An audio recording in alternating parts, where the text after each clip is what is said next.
Guys, in this video we are going to learn recursive function with example of Fibonacci series. So without wasting any time, let's get started. So guys, अपने previous video में मैंने आपको recursions in C के बारे में बताया था कि क्या होती है recursions को function के अंदर कैसे इस्तेमाल करते हैं, और जिसकी मैंने आपको बहुत अच्छी example दी थी which is factorial finding. तो factorial finding इसकी example मैंने आपको दी थी अपनी previous video में. अगर आपने वीडियो नहीं देखी तो डिस्क्रिप्शन में इस वीडियो का लिंक है, आप उस लिंक पे क्लिक करके उस वीडियो को आसानी देख सकते हैं. उस वीडियो के अंदर मैंने कंप्लीटली रिकर्जन्स को इन तीनों डेफिनेशन के साथ इन डिटेल पढ़ाया है, which is most important video.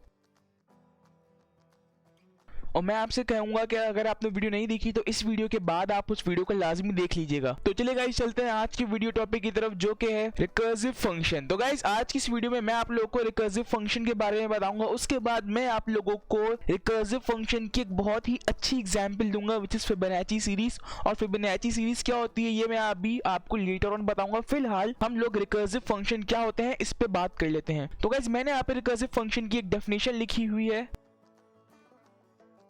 A recursive function performs the task by dividing into the subtasks. There is a termination condition defined in the function which is satisfied by some specific subtask. After this, the recursion stops. The final result is returned from the function. यानी इस बात का totally and simply मतलब यही है कि recursive function की इस्तेमाल से हम लोग अपने बड़े फंक्शंस को डिवाइड करते हैं छोटे छोटे टुकड़ों में. सब टास्क का मतलब हमारे पास है छोटे छोटे टुकड़ों में डिवाइड कर देना. एक बड़ा टास्क है, उसके हमने दो हिस्से कर दिए, पहले हमें ये करना है उसके बाद ये करना है, तो इसको कहते हैं हम सब टास्क. मेरे कहने का मतलब ये है कि सिंपल लाइन में कि किसी भी बड़े फंक्शन को डिवाइड कर देना छोटे छोटे टुकड़ों में जिससे हमारा काम आसान हो जाए, उसको कहते हैं हम रिकर्सिव फंक्शन. और मैंने यहाँ पे लिखा हुआ है कि the case at which the function doesn't recur is called as the base case, whereas the instance where the function keep calling itself to perform subtasks, it is called the recursive case. All the recursive function can be written using this format. यानी इस बात का मतलब यही है कि सब task के अंदर हम लोग अपने प्रीवियस टास्क को कॉपी करके उसके अंदर और इम्प्लीमेंटेशन करके उससे आगे बढ़ा के इजीली अपने टास्क को परफॉर्म करते हैं. और अभी अगर आपको मेरी बात समझ में नहीं आई तो आप फिक्र नहीं करिए, अभी हम थोड़ी देर बाद जब हम लोग प्रोग्रामिंग करके समझेंगे रिकर्सिव फंक्शन की तो तब आप लोग को आसानी से समझ में आ जाएगा. तो गाइस, उसके बाद बारी आती है कि हम लोग रिकर्सिव फंक्शन को लिखते कैसे हैं, उसका कोड क्या होता है. वो मैंने यहाँ पे लिखा हुआ है कि पहले हम लोग अपनी कंडीशन लगाते हैं, इफ कंडीशन. इसके बारे में भी मैंने आपको अपनी प्रीवियस वीडियो से बताया हुआ है, कंट्रोल एंड कंडीशनल स्टेटमेंट के बारे में, जिसके अंदर हम लोग अपनी पहले कंडीशन लिखते हैं टेस्ट फॉर बेस. उसके बाद अगर वो कंडीशन ट्रू होती है तो यहाँ पे हम कुछ वैल्यू लिखते हैं कि अगर ये कंडीशन ट्रू हो जाए तो मुझे ये वैल्यू रिटर्न करके दे दो. उसके बाद हम दोबारा लगाते हैं एल्स इफ. उसके अंदर हम लोग अपनी दूसरी कंडीशन लगाते हैं कि अगर ये फेल हो जाए तो फिर इसे चेक करो, अगर ये ट्रू हो जाए तो मुझे ये रिटर्न कर दो, नहीं तो अगर ये दोनों फॉल्स हो जाए तो मुझे ये रिकर्सिव को मेरे कॉल कर दो. अपनी स्टेटमेंट लिखेंगे और उसके बाद हम कहेंगे रिकर्सिव को कॉल कर दो. तो गाइस, अब बात कर लेते हैं रिकर्सिव फंक्शन की एग्जांपल की, कि हम लोग जिस एग्जांपल को यूज करते हुए रिकर्सिव फंक्शन को आज अच्छे से समझेंगे वो है फिबोनाची सीरीज.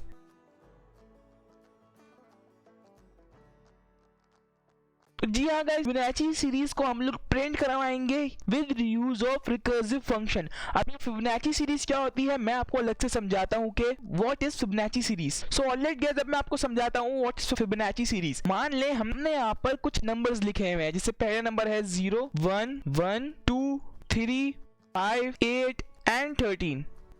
तो ये 8 डिजिट्स की मैंने यहाँ पर अभी फिबोनाची सीरीज लिखी हुई है. अब आप समझ लें फिबोनाची सीरीज होता क्या है. तो देखें, अगर हम 0 और 1 इन दो डिजिट्स को ऐड करेंगे तो हमें आंसर में 1 मिलेगा. उसके बाद अगर हम अपने पीछे दो डिजिट्स को ऐड करेंगे तो हमें आंसर में 2 मिलेगा. उसके बाद अगर हम 2 और 1 को ऐड करेंगे तो हमें रिजल्ट में 3 मिलेगा. इसी तरह से सीरीज चलती रहेगी. 3 और 2 को प्लस करेंगे तो हमें 5 मिलेगा. 5 एंड 3 को प्लस करेंगे तो हमें 8 मिलेगा. 8 एंड 5 को प्लस करेंगे तो हमारे पास 13 होगा, और सो ऑन. इसी तरह से सीरीज चलती रहती है.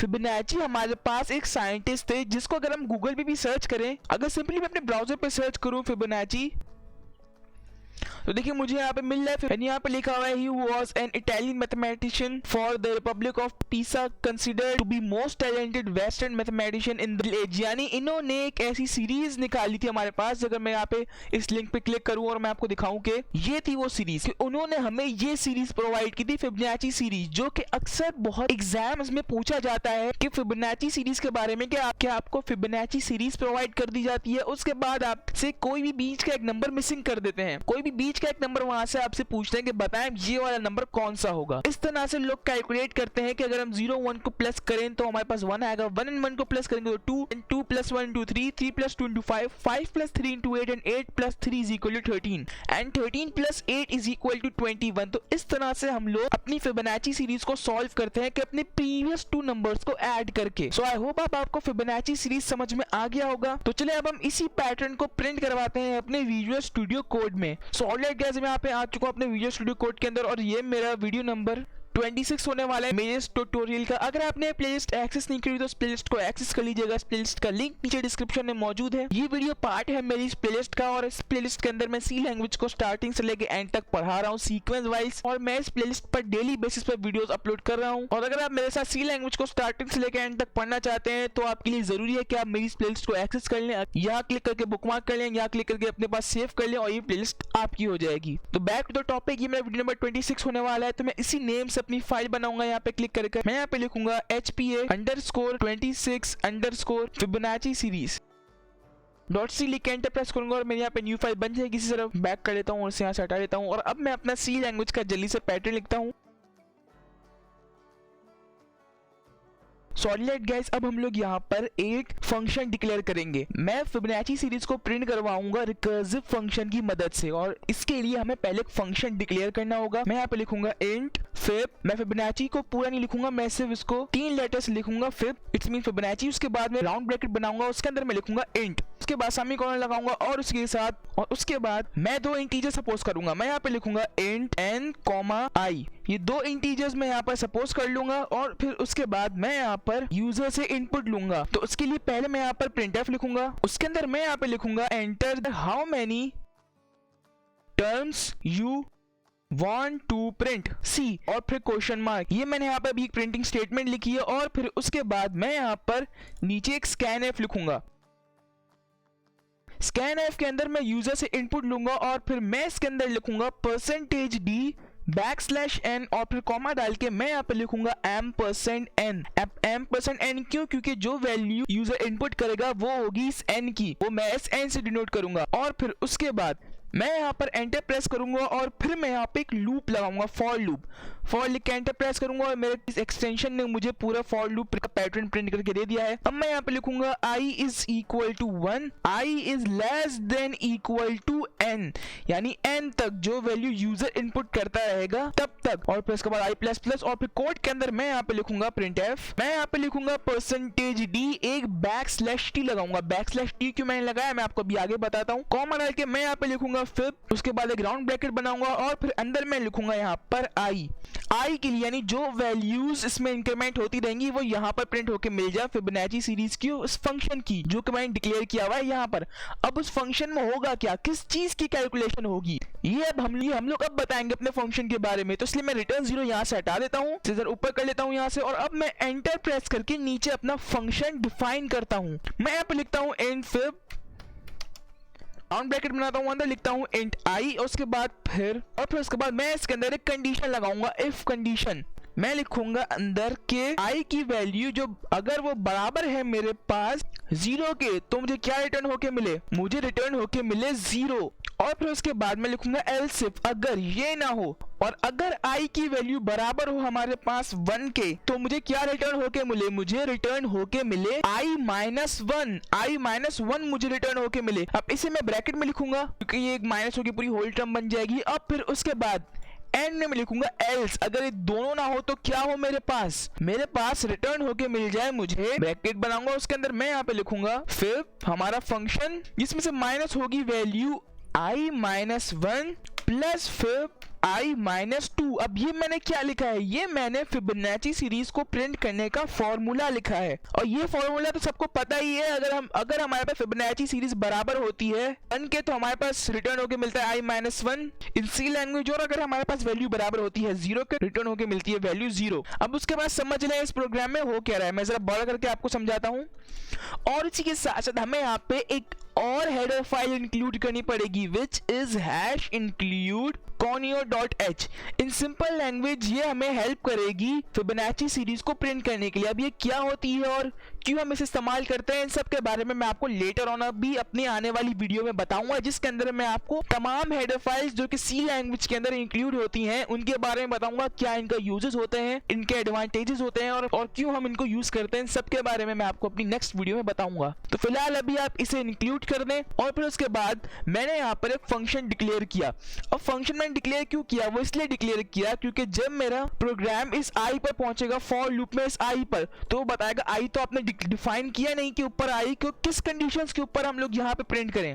वो बोलेगा आई को तो आपने डिफाइन किया नहीं कि किस कंडीशन के ऊपर हम लोग इस आई को प्रिंट करें, तो इसलिए ये हमें एरर दे देगा। लेकिन जब हमारा कंपाइलर ऊपर पढ़ लेगा कि यहाँ पे लिखा हुआ है फंक्शन, कि यहाँ पर एक फंक्शन को डिक्लेयर किया हुआ है, इसलिए वो समझ जाएगा कि इस प्रोग्राम के एंड में या कहीं और इस फंक्शन के जरिए हमें बताया होगा कि इस आई और एन का क्या यूज होगा। इसमें मैंने आई को डिफाइन किया है अपने इस फंक्शन में, तो इस तरह से मैंने इसको एक रिकर्सिव फंक्शन बना दिया। रिकर्सिव फंक्शन कैसे बनाया, मैंने यहाँ पर पहले अपने फंक्शन को डिक्लेयर किया, मैंने अपने इंटीजर वैल्यू जो नंबर्स में प्रिंट कराऊंगा उनको प्रिंट कराने के लिए लूप लगा के मैंने एक अलग सब टास्क कर लिया। उसके बाद मैंने अपने नंबर्स जिस मेथड से प्रिंट होंगे, जिस फॉर्मूला के जरिए प्रिंट होंगे, उसको मैंने एक अलग डिफाइन कर दिया। तो इस तरह से मैंने अपने बहुत बड़े फंक्शन को छोटे छोटे सब टास्क में डिवाइड करके इजीली सॉल्व कर लिया, और इस मेथड को हम लोग कहते हैं रिकर्सिव फंक्शन। हम अपने फंक्शन को टुकड़ों टुकड़ों में बांट के और फिर उसे हम लोग सॉल्व करें तो उसको कहते हैं हम recursive function. So I hope अब आपको अच्छे से समझ में आ गया होगा रिकर्सिव फंक्शन। और इसी के साथ साथ मैं यहाँ पे \n लगा देता हूँ ताकि जो वैल्यू मैं इनपुट करूँ वो मैं नेक्स्ट लाइन में करूँ \n। और इसी के साथ साथ इस वैल्यू के साथ सेमीकोलन लगाना तो मैं बिल्कुल भी नहीं भूलूंगा, नहीं तो ये मुझे एक एरर प्रिंट करके दे देगा। लेकिन उससे भी पहले अपने काम को आसान बनाने के लिए मैं यहाँ पर i-1 को हटा दूंगा। मैं यहाँ पर सिंपली ये कर दूंगा कि अगर जो यूजर वैल्यू इनपुट करेगा अगर वो 1 के बराबर हुई तो सिंपली मुझे 1 रिटर्न होके मिल जाएगा, अगर 0 की हुई तो 0। लेकिन उसके बाद अगर कोई भी वैल्यू 1 से बड़ी इनपुट होती है तो मेरे पास ये फॉर्मूला अप्लाई हो जाए और मुझे यहाँ पर वैल्यूज प्रिंट होके मिलती रहे। अब \t मैंने इसलिए लगाया है ताकि हर नंबर के बीच में मुझे थोड़ा बहुत गैप मिले, मुझे स्पेसेस का गैप मिले, जो कि मैंने आपको अपनी प्रीवियस वीडियो में बताया हुआ है। जब मैंने आपको टर्म्स, कीवर्ड्स, फॉर्मेट स्पेसिफायर्स इन सब के बारे में बताया था, तो मैंने आपको बताया था कि \t का हम लोग यूज करते हैं स्पेसेस को प्रिंट करवाने के लिए, \n को हम लोग यूज करते हैं न्यू लाइन प्रिंट करवाने के लिए, और इसी तरह से बहुत सारे \/ के बारे में मैंने आपको बताया था। तो ज्यादा इस वीडियो के बारे में नहीं बताऊंगा। तो उसके बाद क्या होगा, जो वैल्यू यहाँ पे मेरे फॉर्मूला अप्लाई होके बढ़ती रहेगी वो मुझे यहाँ पे प्रिंट होके मिलती रहेगी। उसके बाद ये दोबारा जाएगा लूप के पास, जितने नंबर यूजर ने इनपुट किए, लेट्स सपोज यूजर ने नंबर इनपुट किए 5, तो 5 बार मेरा लूप चलेगा। लेकिन अगर वैल्यू यूजर इनपुट करे अगर वो 1 होगी तो मुझे क्या प्रिंट होके मिलेगा, मुझे प्रिंट होके मिलेगा 1। लेकिन अगर उसी के साथ साथ अगर यूजर वैल्यू इनपुट करेगा 0 तो मुझे क्या रिटर्न होके मिलेगा, जी हाँ आपने बिल्कुल सही गैस किया, मुझे रिटर्न होके मिलेगा 0। लेकिन अगर वैल्यू 1 से ग्रेटर देन हुई तो मेरे पास क्या रिटर्न होके मिलेगा, मेरे पास फिर ये लूप चलेगा पूरा। और फिर इस लूप के अंदर जो आई की वैल्यू जो मेरे पास जिस तरह से जिस कंडीशन से बढ़ेगी वो मैंने डिफाइन की हुई है अपने इस फंक्शन में। अब ज्यादा मैं आपको नहीं घुमाता हूँ, जल्दी से अपने प्रोग्राम को सेव करते हैं और रन करके देखते हैं क्या हमारा प्रोग्राम हमें हमारी मर्जी के मुताबिक रिजल्ट दे रहा है कि नहीं। सो देखिए गाइस, ये मुझसे पूछ रहा है enter how many terms you want to see. Let's suppose मैं एंटर करूं 5। सो ये देखिए मुझे 5 नंबर की फिबोनाची सीरीज प्रिंट होके मिल गई, विच इज 1 और 1 को अगर हम प्लस करें तो हमें 2 मिलेगा, 1 और 2 को प्लस करें तो 3, 3 एंड 2 को प्लस करें तो हमारे पास 5 प्रिंट होके मिलेगा। लेकिन अगर मैं अपनी फर्स्ट वाली इफ की कंडीशन ट्रू करवाना चाहूं और अगर मैं यहाँ पे वैल्यू इनपुट कर दूं 1 तो क्या होगा, मुझे सिर्फ 1 प्रिंट होके मिलेगा। और इसी के साथ साथ अगर मैं वैल्यू इनपुट कर दूं अपनी यहाँ पर 0, क्या होगा, देखिए मुझे सिंपली कुछ भी नहीं रिटर्न होके नहीं मिल रहा, मेरा प्रोग्राम सिंपली एग्जीक्यूट हो रहा है।